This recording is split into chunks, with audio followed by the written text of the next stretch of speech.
유화 송생과학의 송쌤입니다. 자, 오늘은 6차 시 밀도차를 이용한 혼합물의 분리에 대해서 배워보도록 하겠습니다. 그래서 저번 시간에는요, 끓는 점차를 이용한 혼합물의 분리를 해봤고요. 이번에는 밀도차를 이용한다는 점 확인해 두시면 되겠습니다. 그리고 여러분께서 많이 응원해 주신 덕분에 제가 힘이 많이 나고 있습니다. 그리고 500명을 돌파하고 있는 상황인데 여러분의 좋아요와 댓글 큰 힘이 됩니다. 많이 응원해 주시면 감사하겠습니다. 자, 그러면은 출발해 보도록 할까요? 자, 벽실을 고르는데 소금물을 사용하면요, 쭉정이와 좋은 벽실을 고를 수가 있다고 합니다. 그래서 농가에서 싹을 틔울 벽실을 고를 때는요, 벽실을 소금물에 넣어서 물에 뜬 축정이를 채로 걸러서 내고 잘 여물어서 가라앉은 벽실을 얻는다는 거죠. 그래서 쭉정이 같은 경우는요, 소금물보다 밀도가 작기 때문에 위로 뜨고 좋은 벽실은요, 소금물보다 밀도가 크기 때문에 아래로 가라앉습니다. 이런 식으로 밀도를 이용하면은 좋은 벽실을 고를 수 있다는 점도 생각해 볼 수 있겠고요. 참기름을 어떻게 덜어낼까요? 양념장에 이렇게 참기름을 부었는데 너무 많이 부어서 기름 맛이 너무 많이 날 것 같아요. 그런 경우에는 참기름을 덜어내면 된다는 거죠. 간장과 참기름이 서로 섞이지 않으며 참기름이 간장보다 밀도가 작아서요, 간장 위로 뜨게 된다는 겁니다. 따라서 숟가락으로 참기름을 덜어낼 수 있다는 건데, 이렇게 밀도차를 이용하면요, 고체도 분리할 수 있고 액체도 분리할 수 있다고 합니다. 이것을 한번 배워보는 시간 가져보겠습니다. 자, 오늘의 학습 목표는요, 밀도차를 이용하여 섞이지 않는 액체 혼합물 또는 고체 혼합물을 분리하는 방법을 이해하고요, 밀도차를 이용해서 우리 주위에서 이용되는 예를 설명할 수 있다가 오늘의 학습 목표가 되겠습니다. 자, 그럼 가보도록 하겠습니다. 자, 첫 번째 고체 혼합물을 분리하는 방법에 대해서 생각을 해볼 텐데요. 밀도가 다른 고체 물질이 섞인 혼합물은요, 고체 물질을 녹이지 않아야 돼요. 그러니까 이 액체가 A나 B 물체를 녹이지 않는 상태에서 밀도가 두 고체 물질의 중간 정도인 액체 물질을 이용하면요, 분리할 수 있다라고 하는 겁니다. 그래서 A와 B의 중간 정도의 밀도를 가지고 있는 액체를 사용하면요, A와 B를 구별할 수 있다라는 거고요. 여기서 밀도가 제일 작은 게 뭐겠어요? A. 그리고 밀도가 제일 큰 게 B. 밀도가 중간인 게 미지의 액체라는 거예요. 이 액체를 이용하면요, A와 B를 구별할 수 있는 힘을 얻게 되는 겁니다. 그래서 밀도가 서로 다른 고체 물질이 섞인 혼합물은요, 액체 물질이 넣었을 때 물질이 뜨고 가라앉는 현상을 이용해서 분리할 수 있는 거고요. 사용하는 액체 물질은요, 두 물질을 녹이거나 변형을 시키지 않아야 된다는 거죠. 그래서 밀도가 두 고체 물질의 중간 정도인 액체를 넣어서 분리를 하게 되는 거고요. 이런 쭉정이 같은 경우는 이제 밀도가 작기 때문에 소금물보다 더 위로 뜨게 되는 거고요. 좋은 벽시 같은 경우는 밀도가 크기 때문에 소금물 아래로 가라앉는다는 사실도 알 수 있는 거죠.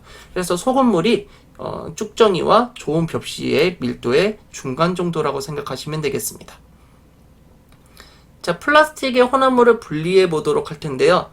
같은 플라스틱이라고 할지라도 밀도 값이 다르게 됩니다. 물의 밀도가 만약에 1이에요.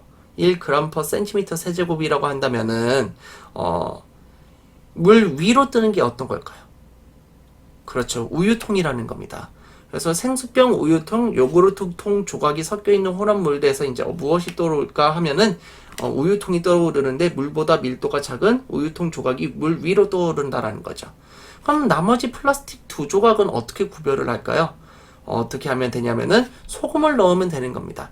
그래서 플라스틱 혼합물을 물에 넣고요, 물 위에 뜨는 우유통 조각을 뜰처럼 먼저 건져낸 다음에 남아있는 혼합물에 소금을 조금씩 넣고 저어주게 되면요, 소금물이 요구르트 통보다 밀도가 커지게 되면요, 요구르트 통 조각이 떠오르게 된다는 겁니다.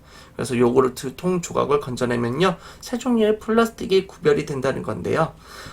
약숟가락에 소금을 넣게 되면은 조금씩 넣어주면서 저어주게 되면은 어느 순간 요구르트 통 조각이 떠오르게 된다라는 거죠.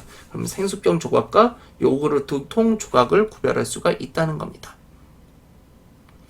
자, 서로 섞이지 않는 액체 혼합물은요, 역시 밀도차를 이용해서 구별할 수 있는데요.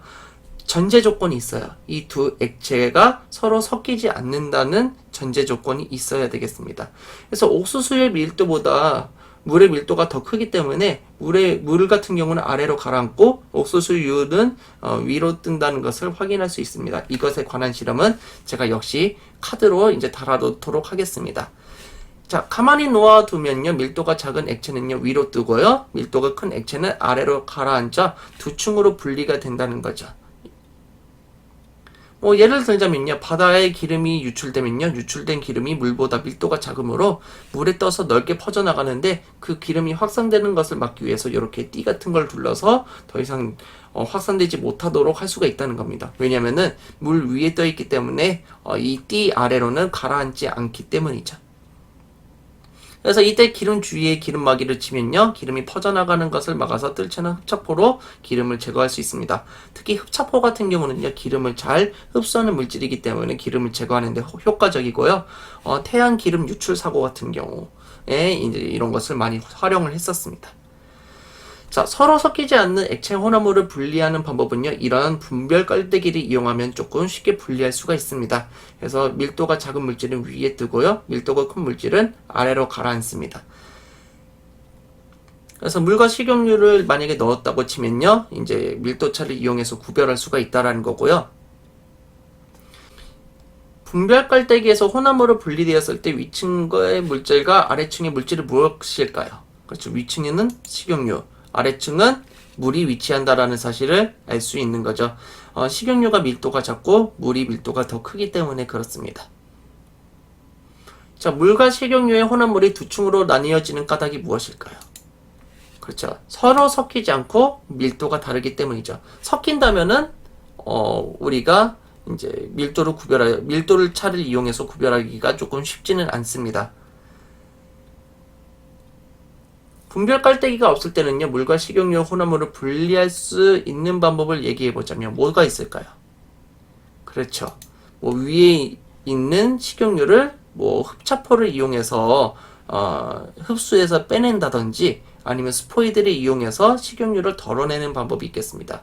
그러면 진짜 이렇게 서로 다른 두 액체의 혼합물을 분리하는 방법을 구체적으로 어떤 식으로 구별할 수 있는지 그 방법에 대해서 저랑 얘기해 볼게요. 그래서 첫 번째는 스포이드를 이용한 분리법입니다. 액체 혼합물의 양이 적을 때에는요, 혼합물을 시험관에 넣고요, 스포이드로 위에 떠있는 액체 물질을 덜어내서 구별할 수 있다라는 거죠. 그래서 밀도가 작은 물질을 스포이드로 이제 빼내가지고 덜어내는 방법이 있을 수 있겠습니다. 네, 두 번째는 분별 깔때기를 이용한 분리 방법이 있겠습니다. 그래서 혼합물이 두 층으로 나뉘어지면요, 마개를 열고 꼭지를 돌려서요, 아래층의 액체를 분리하게 되는데, 아래층의 액체가 밀도가 큰 물질이겠죠. 그래서 큰 물질에 대한 액체를 먼저 분리해내고, 경계면에 있는 위치의 액체는요, 조금 구별하기가 힘들기 때문에 따로 이제 버리게 됩니다. 그러면은 밀도가 작은 물질 같은 경우는 이제 분별 깔때기에 남아있겠죠. 이 남아있는 것을 따라내게 되면은 식용유와 물 같은 것을 구별할 수 있다라는 겁니다. 그래서 밀도가 작은 물질을 이런 식으로도 구별할 수 있고, 밀도가 큰 물질을 먼저 분리한 다음에 밀도가 작은 물질을 따라내면은 우리가 쉽게 구별할 수 있다라는 사실을 알 수 있는 거죠. 예시는요, 방금 전에도 봤듯이 바다에 유출된 기름은요, 바닷물과 섞이지 않아요. 그래서 밀도가 바닷물보다 작기 때문에 물 위에 뜬 채로 넓게 퍼지게 되는 거고요. 기름막이와 흡착포를 이용하면요, 쉽게 제거할 수 있다라는 겁니다. 하지만 쉽게 제거하기가 사실상 힘들고요. 물살이라든지 그런 것 때문에 제거하기 힘들기 때문에 이런 기름띠가 생기지 않도록 예방을 하는 게 가장 중요하겠죠. 그래서 대표적인 예죠. 그래서 기름이 물 위로 항상 떠 있습니다. 기름이 물보다 밀도가 작기 때문에 위로 떠 있고, 이런 것을 흡착포를 이용해서 제거를 해줄 수 있다는 사실을 알 수 있겠습니다. 혈액 원심 분리기가 있어요. 그래서 혈액을 원심 분리기에 넣고요, 고속으로 회전하면요, 밀도가 큰 혈구가 아래로 가라앉고요, 혈장이 위로 뜨게 된다는 사실도 알 수 있습니다. 그래서 이런 식으로 해가지고 이 분리한 걸 이용해가지고요, DNA라든지 어떤 질병이 있는지 그런 것들을 확인할 수가 있는 거겠죠. 사금을 채취할 때는요, 사금이 섞인 모래를 그릇에 담아서 물속에 흔들리면요, 밀도가 작은 모래나 흙은요 물에 씻겨 나가고 밀도가 큰 금만 남게 됩니다. 그래서 실제로 이렇게 사금을 이런 식으로 분리합니다. 그래서 사금이 섞인 모래를 쟁반에 담아 흐르는 물에 끄면요 모래는 물에 떨어내려가고 금은 쟁반에 남는다는 사실을 알 수 있죠.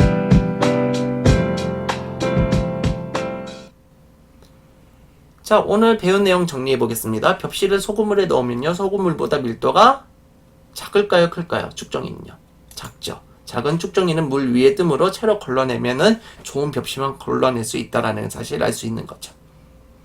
서로 섞이지 않는 액체 혼합물에서는요 밀도가 큰 물질은요 아래층에, 밀도가 작은 물질은 위층에 위치한다라는 사실을 알 수 있겠습니다. 모래에 톱밥이 섞여 있을 때는요 밀도차를 이용해서 두 물질을 분리하는 방법은 어떻게 될까요? 그렇죠. 모래와 톱밥이 섞여 있는 혼합물은요 물에 넣어서 분리하는 겁니다. 모래는요 물보다 밀도가 크기 때문에 아래에 가라앉고요, 톱밥은요 물보다 밀도가 작기 때문에 위로 뜹니다. 그래서 이런 식으로 이용하면은 구별할 수가 있는 거고요. 서로 다른 두 고체의 물질은요 이렇게 이 두 고체 물질의 중간 정도의 밀도를 가지고 있는 액체를 사용하면요 쉽게 분리할 수 있다는 것 다시 한번 기억해 두시기 바랍니다. 자, 수술하기 문제 한번 보도록 하겠습니다. 모래와 스타이로폼이 섞인 혼합물은요 어떤 차를 이용해서 분리한다? 밀도차를 이용해서 분리할 수 있다. 물과 기름의 혼합물을 분리하는 데 이용하는 실험기구는 뭘까요? 그렇죠. 스포이드도 있었고 하나는 또 뭐가 있을까요? 분별 깔때기도 있었다는 거 기억해 두시면 되겠습니다. 달걀은 오래될수록 수분이 빠져나가서요 달걀 속에 공기의 부피가 커진다는 거예요. 공기의 부피가 커지면 밀도가 커질까요? 작아질까요? 작아진다라는 거죠. 그래서 소금물을 이용하면요 신선한 달걀 같은 경우는 아래로 가라앉지만 오래된 달걀 같은 경우는 위쪽으로 뜨게 된다는 겁니다. 그래서 오래된 달걀은 수분이 빠져나가고 공기의 부피가 커지므로 밀도가 작아집니다. 따라서 달걀을 소금물에 넣으면요 밀도가 큰 신선한 달걀을 가라앉고 밀도가 작은 오래된 달걀은 뜸으로 두 달걀을 구별할 수 있다라고 되어 있습니다. 선생님, 그런데 저번에 신선한 달걀을 넣었을 때도 뜨잖아요. 그거는 소금에 이제 농도가 더 많아졌을 때는요 신선한 달걀도 뜰 수 있습니다. 하지만 오래된 달걀과 신선한 달걀의 중간 정도의 밀도가 될 수 있도록 소금물을 제조를 한다면요 이 두 달걀을 구별할 수도 있다고 합니다. 자, 다음 이 시간에는요 재결정을 이용한 혼합물의 분리 방법에 대해서 알아보도록 하겠습니다.